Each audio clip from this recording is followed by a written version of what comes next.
There are bodybuilders, and then there are the monsters. Men who didn't just push the boundaries of human anatomy, they completely destroyed them. They're the reason bodybuilding both fascinates and horrifies. They're the embodiment of a question we all secretly wonder: how big can a human being get? Look at this image. Greg Kovacs at his absolute peak. 420 pounds of muscle and bone, arms bigger than most people's legs, a chest that could barely fit through doorways. This isn't a bodybuilder, this is a walking building, a human experiment gone too far. These aren't athletes in the traditional sense, these are human experiments, living, breathing monsters who rewrote the rules of biology. But at what cost? Welcome to the Monsters Ball, a journey into the heart of darkness of bodybuilding. A meeting with the biggest, most terrifying freaks who ever walked this earth, and an investigation into the tragic, inevitable price of becoming a monster. This is the story of men who looked at the limits of human size and said, not enough. Men who transformed themselves into something that barely resembled the species they were born into. They represent the ultimate expression of the bodybuilding philosophy taken to its logical, terrifying conclusion. Then I get on stage and I won the German overall. Nobody believes it, but I didn't believe in myself. I won my amateur show, the German overall, with 115 kilos. I mean, that's the heaviest guy ever been on stage in Germany. These monsters didn't emerge overnight. They were created through a perfect storm of genetic gifts, chemical enhancement, and an obsession so complete it consumed everything else in their lives. Meet the king of freaks, Greg Kovacs. A Canadian giant standing 6'4" who at his peak weighed an unimaginable 420 pounds. His arms measured 25 inches, bigger than most people's waists. He wasn't a bodybuilder, he was a walking building. Kovacs didn't start as a monster. Born in 1968 in Niagara Falls, Canada, he was actually a relatively normal-sized teenager, but he had something that would prove to be both a blessing and a curse: the genetic potential for extreme size combined with an obsessive personality that wouldn't accept limits. His transformation began in his early 20s when he discovered bodybuilding, but unlike most people who train for aesthetics or health, Kovacs had only one goal: to become the biggest human being who ever lived. He approached this goal with the methodical precision of a scientist and the reckless abandon of a madman. His training was legendary for its brutality. While most bodybuilders focused on perfect form and muscle isolation, Kovacs trained like a powerlifter on steroids. Literally, he would squat 800 pounds for reps, bench press 600 pounds like it was a warm-up, and deadlift weights that bent the bars. But training was just the beginning. Kovacs ate like a man possessed. His daily caloric intake was estimated at over 15,000 calories, more than most people eat in a week. Breakfast might consist of a dozen eggs, a pound of bacon, and a loaf of bread. Lunch could be 3 large pizzas.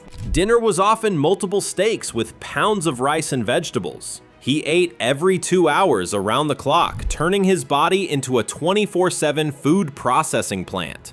Then there's the most dominant of them all, Ronnie Coleman, 8-time Mr. Olympia, a man who combined the strength of a powerlifter with the mass of a mythical beast. His story is different from Kovacs because he actually achieved the ultimate success in bodybuilding: 8 consecutive Mr. Olympia titles. But his pursuit of that success came at a cost that makes Kovacs' story look tame by comparison. Born in Monroe, Louisiana, Coleman was a police officer who stumbled into bodybuilding almost by accident. He was offered a free gym membership in exchange for competing in a local contest. That decision would change his life forever, though not always for the better. What made Coleman unique wasn't just his size, it was his strength. While most bodybuilders train with moderate weights and focus on muscle isolation, Coleman trained like he was preparing for the world's strongest man competition.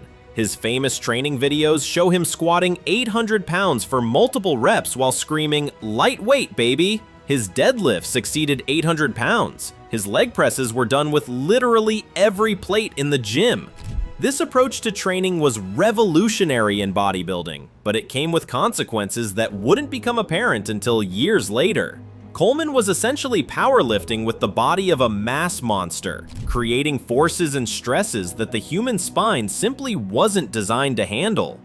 And we can't forget the German nightmare, Marcus Rühl. Perhaps not the most successful, but certainly one of the most shocking. His shoulders were legendary, so wide that he had to turn sideways to fit through doorways. He was the embodiment of the term mass monster. Rühl represents a different type of monster, the aesthetic extremist. While Kovacs pursued pure size and Coleman pursued strength, Rühl pursued shock value. He wanted to build a physique so extreme, so disproportionate, that it would be impossible to ignore. His shoulder development was genuinely freakish. At his peak, his deltoids were so overdeveloped that his arms couldn't hang naturally at his sides. He looked like he was permanently flexing, even when relaxed. His training focused obsessively on building width and mass in his upper body, creating a silhouette that was more cartoon character than human being. How do you create a human monster? The recipe is as simple as it is horrifying. It starts with a genetic predisposition for extreme muscle mass. But genetics is just the spark. The real fire is ignited by 3 factors: training, nutrition, and a pharmaceutical arsenal that could supply a small country.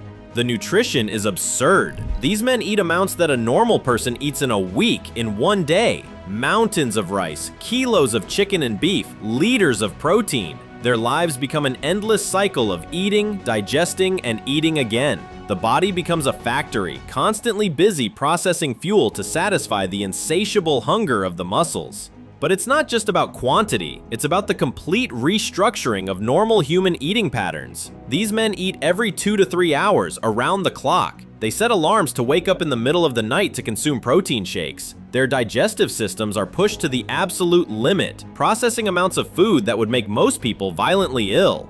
The training is equally extreme. Weights that bend under the strain. Machines pushed to their breaking point. The pain and intensity are palpable. The training is no longer art, it's war. Every session is a battle against the iron. The goal isn't to stimulate the muscle, but to destroy it, traumatize it, force it to come back bigger and stronger. It's a cycle of pain, recovery, and growth that pushes the body to its limits.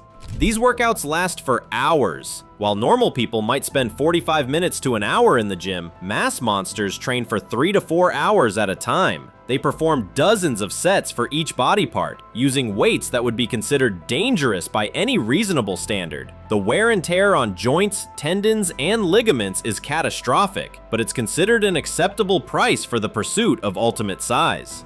And then there's the chemistry, the dark alchemy that makes these transformations possible. It's no longer about a little testosterone. It's a complex, dangerous cocktail that pushes the human endocrine system far beyond its natural limits. This is where the story takes its darkest turn, because everything we've discussed so far, the extreme training, the massive food intake, the genetic gifts, none of it would be enough to create these monsters without pharmaceutical intervention on a scale that defies belief. Growth hormone and insulin, used together, create an anabolic environment that accelerates muscle growth to unnatural proportions. The heart becomes an overloaded pump, and the entire system is pushed to the edge of the abyss. The amounts these men use are staggering. While a normal testosterone replacement therapy might involve 100 to 200 milligrams per week, mass monsters use 10 to 20 times that amount. Add in multiple other anabolic steroids, growth hormone, insulin, IGF-1, and a cocktail of other compounds, and you have a pharmaceutical regimen that would kill most people. The insulin use is particularly dangerous. Insulin is one of the most anabolic substances known to man, but it's also one of the most dangerous. Too much insulin can cause blood sugar to crash so low that it results in coma or death. Mass monsters inject insulin multiple times per day, walking a tightrope between maximum growth and potential death with every injection. When I was at my all-time biggest, I was about 302 pounds. To get that big, I tried insulin for the first time. I've tried every PED under the sun at the same time with about as much as I can tolerate. The growth hormone creates its own set of problems. While it does promote muscle growth and fat loss, it also causes the growth of internal organs. The heart, liver, kidneys, and intestines all grow larger, creating the distended belly that became synonymous with the mass monster era. This isn't just an aesthetic problem, it's a health crisis waiting to happen. Becoming a monster has a price. a price that isn't paid in money, but in health, in years of life, and sometimes in life itself. Greg Kovacs, the king of freaks, died at 44 years old from a heart attack. His body, once a symbol of extreme strength, had simply given up. The man who weighed 420 pounds was felled by his own size. His heart could no longer handle the impossible task of pumping blood through his monstrous frame.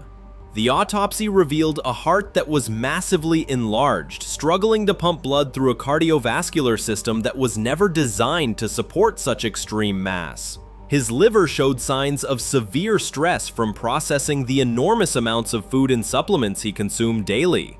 His kidneys were failing from the constant filtration of metabolic waste products produced by his extreme metabolism. Fairly big figure in the bodybuilding world, Greg Kovacs, died yesterday at 44 years old of a heart attack. And a lot of people are asking, what do I think killed him? Do I think it was the steroids? Do I think it was his body weight? Ronnie Coleman, the 8-time champion, is still paying the price. Countless back and hip surgeries have left him nearly crippled. The man who could squat 800 pounds can now barely walk without help. His famous cries of "lightweight, baby!" have been replaced by the silent screams of chronic pain.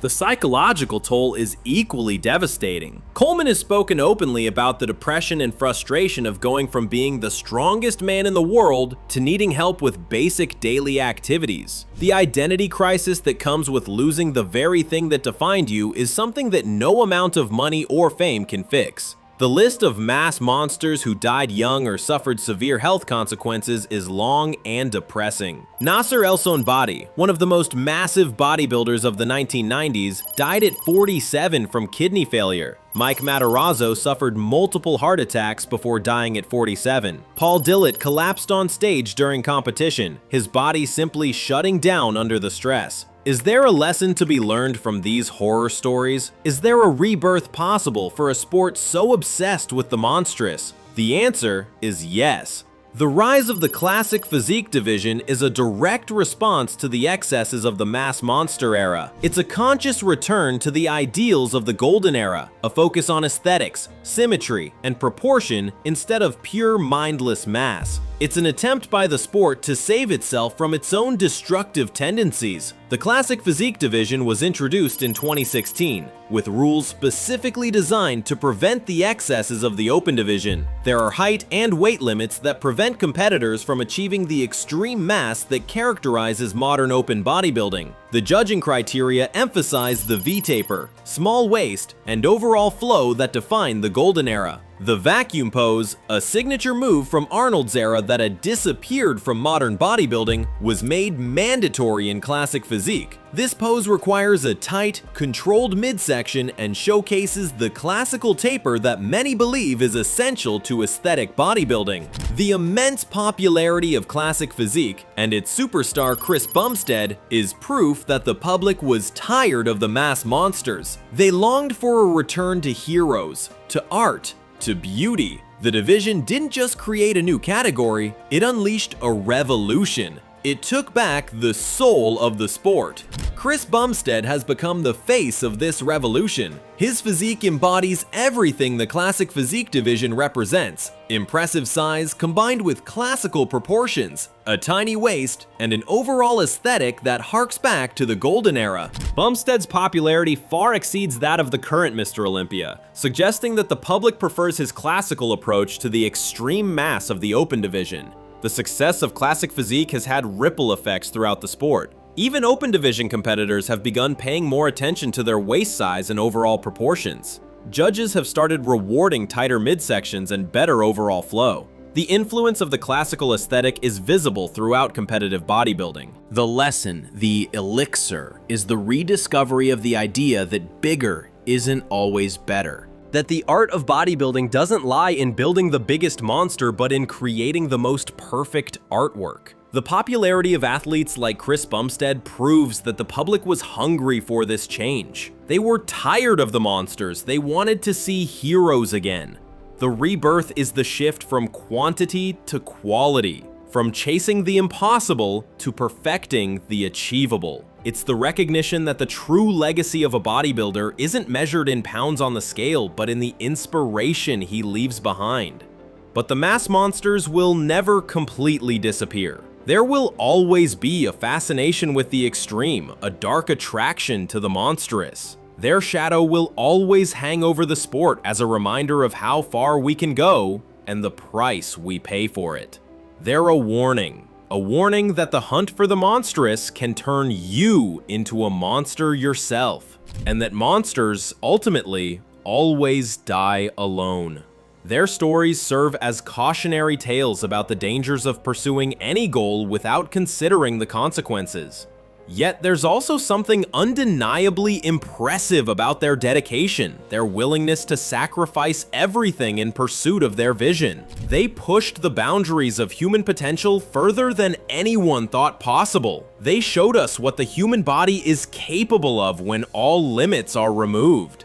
The legacy of these monsters is a divided kingdom. Bodybuilding now has two faces, two souls. The open division, the realm of mass monsters, continues its pursuit of the extreme, and the classic physique division celebrates the return to art. This division isn't just about competition categories, it represents a fundamental philosophical split about what bodybuilding should be. On one side are those who believe that bigger is always better, that the sport should continue pushing the boundaries of human size regardless of the aesthetic consequences. On the other side are those who believe that bodybuilding should return to its roots as an art form focused on proportion, symmetry, and beauty. The economic impact of this division is also significant. Classic Physique has attracted new sponsors, new fans, and new media attention to bodybuilding. The aesthetic appeal of the division has made it more marketable to mainstream audiences who might be put off by the extreme appearance of open division competitors.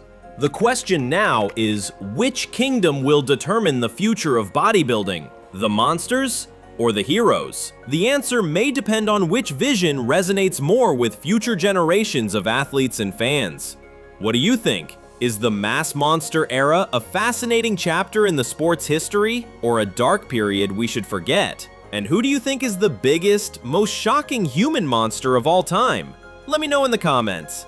Thanks for watching this journey into the extreme limits of human size and the price of pushing too far. If you appreciate this dive into the dark side of bodybuilding, don't forget to like and subscribe. Until next time, when we explore another corner of the fitness world that most people prefer to ignore.